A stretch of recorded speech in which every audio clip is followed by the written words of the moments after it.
사랑해 주님 감사합니다. 주께서 주시는 귀한 하루 온전히 주님 앞에 먼저 봉헌하며 우리에게 주신 하나님의 행하신 그의 귀한 일들을 다시금 되돌아보고 온전히 그 안에서 감사와 찬양으로 모든 영광을 돌릴 수 있는 축복된 주님의 자녀들로 살아가게 도와주시옵소서. 이 시간 예배의 시종을 주장하여 주시기 원하며 예수님 이름으로 기도드립니다. 아멘. 오늘 주신 말씀은 골로새서 말씀입니다. 그가 우리를 흑암의 권세에서 건져내사 그의 사랑의 아들의 나라로 옮기셨으니 그 아들 안에서 우리가 속량 곧 죄사함을 얻었도다. 아멘.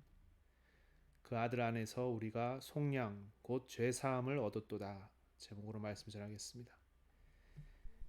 예수 그리스도를 믿음으로 말미암아 우리가 얻게 된 새로운 인생, 새로운 생명으로서의 그 지위와 그 가치를 우리 그리스도인들은 날마다 확인하고 그 안에서 살아가야 합니다.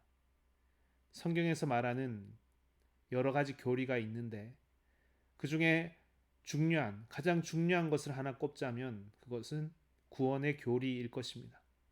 오늘 말씀으로는 구원, 속량의 교리입니다. 죄사함을 받았다는 것은 무엇을 의미합니까? 이것에 대해서 그것은 바로 새로운 생명이 되는 것이라고 바울은 말하고 있습니다. 죄가 있고 그 죄를 용서받았고 이것으로 끝이 아니고 그것으로만 설명이 안 되는 아주 크고 깊은 세계가 있는 것입니다. 이것을 한마디로 새로운 생명이다. 새로운 인생이다 라고 바울은 말하는 것입니다. 이것이 우리가 구원받은 것입니다. 십자가의 사랑으로 인해서 우리에게 온 구원이 얼마나 큰 우리의 지위의 변화인지 그것을 골로새서는 바로 새로운 나라로 옮겨졌다라는 말로 우리에게 다시 깊게 전하고 있는 것입니다. 이와 같은 구절을 예수님께서 말씀하셨습니다. 요한복음 5장에 내가 진실로 너에게 이르노니 내 말을 듣고 또 나 보내신 이를 믿는 자는 영생을 얻었고 심판에 이르지 아니하나니 사망에서 생명으로 옮겨졌느니라. 아멘. 예수님의 말씀을 듣고 하나님을 믿으면 어떻게 됩니까? 너희의 자리가 사망의 자리에서 생명으로 옮겨지는 것이라고 예수님께서 말씀하시는 겁니다. 이런 자리의 이동, 위치의 변화가 있는 것이다. 오늘 본문의 13절을 보면 그가 우리를 흑암의 권세에서 건져내사 그의 사랑의 아들의 나라로 옮기셨으니 여러분 그리스도 안에서 죄사함을 받았다는 것은 무엇입니까? 예수 그리스도께서 우리에게 행하신 일은 무엇입니까? 그것은 우리가 있었던 흑암의 권세 아래 있었던 우리들이었는데 하나님께서 그의 사랑의 아들의 나라로 옮겨 놓으신 것이다 라는 겁니다. 이것이 의미하는 바가 무엇일까요? 나라가 바뀌었다라는 것은 왕권이 통치하고 있는 나라를 본다면 그 왕이 바뀐 것입니다. 나라를 다스리는 그 통치자가 바뀌었다는 것이죠. 법이 다스리는 국가라면 이제 새로운 나라에 들어가면 어떻게 되는 겁니까? 그 다스리는 법이 바뀌게 된 것입니다. 한 나라의 국민이라면 누구나 다 그 나라를 다스리는 통치자에 의해서 영향을 받게 되어 있습니다. 만약 그 나라를 악한 왕이 다스린다면 모든 면에서 모든 이들이 다 신음하고 고통받을 것입니다. 그 악한 왕의 영향을 그가 하는 말에, 그가 하는 명령에, 그가 다스리는 모든 것으로부터 영향을 받게 되겠죠. 그러나 선한 왕이 다스린다면 모든 면에서 달라지는 것입니다. 법도 마찬가지입니다. 왕이 되었든 법이 되었든 지금 바울이 말하고자 하는 바는 모두가 다 그 아래 복종하고 살아야 한다는 것입니다. 그 영향력 아래에 종속되어 있는 자들, 그런데 이제 흑암의 권세에서, 흑암의 나라에서 악한 왕이 통치하는 곳에서 건져내셔서 그의 사랑의 아들의 나라로 옮기셨다고 말하는 것입니다. 옮겨졌습니다. 내가 이동한 것이 아니라 옮김을 받은 것입니다. 사망에서 생명으로, 흑암에서 하나님의 아들의 나라로. 바울이 말하는 이 흑암의 나라는 구체적으로 어떤 나라를 말하는 것일까요? 그것은 율법이 다스리는 나라입니다. 아담이 왕노릇하는 나라입니다. 로마서 6장 14절을 보면 죄가 너희를 주관하지 못하리니 이는 너희가 법 아래 있지 아니하고 은혜 아래 있음이니라. 아멘. 중요한 말이 뭡니까? 죄가 너희를 주관하지 못합니다.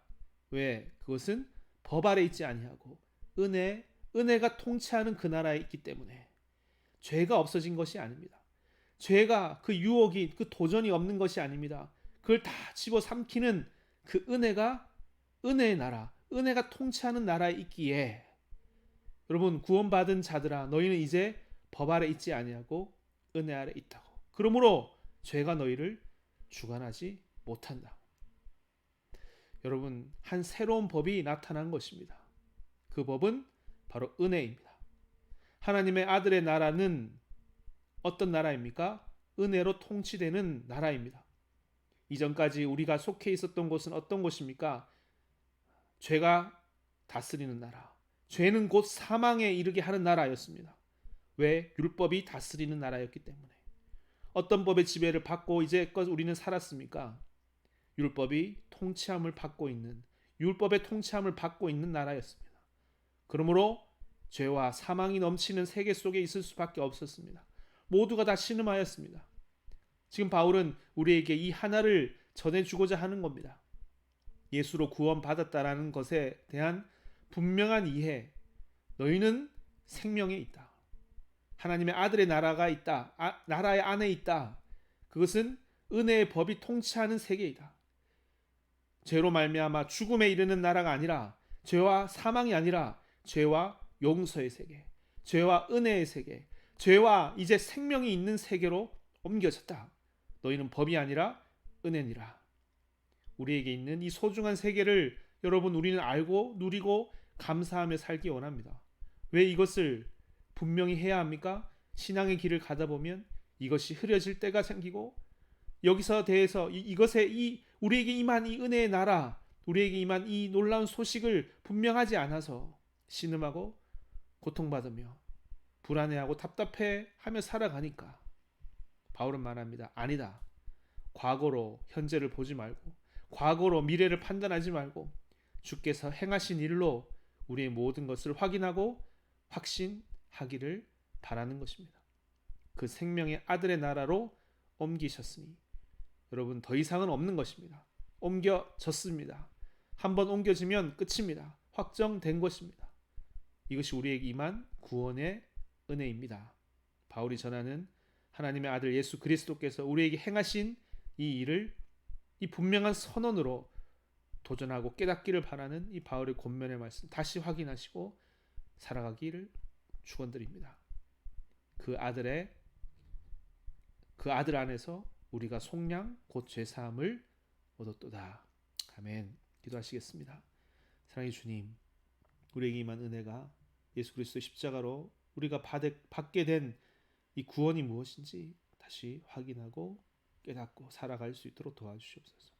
생명의 나라로 그 아들의 생명의 나라로 옮겨졌음을 놀라운